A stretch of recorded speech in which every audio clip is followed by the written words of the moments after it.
Today's math building activity is called Chaboo, where we combine the rules for the game of charades and the game of taboo into one, and students use math vocabulary to try to think of a skit or list examples that represents the word. The only thing was they could not say the actual word. It was to the other students to use their friend model or their flashcards to try to identify what word are they representing.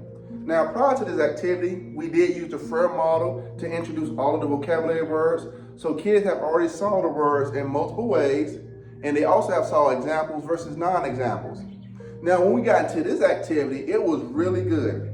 One group got the word variable, and how they presented it to the class, they used a cheer.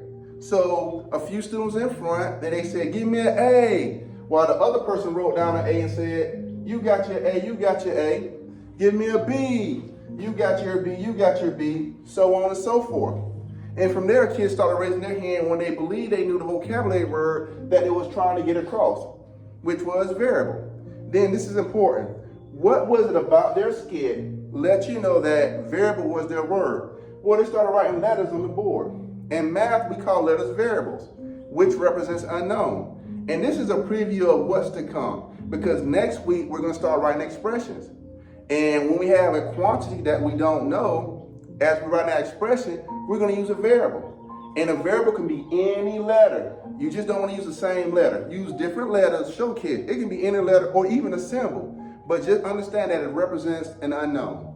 So I encourage you to use math building activities inside your classroom. If you go with this activity, before the kids come up to the front to present their skit or list their examples, make sure you walk around to each and every group, listen to their skit very quietly to make sure their skit actually, or their examples actually matches their vocabulary words.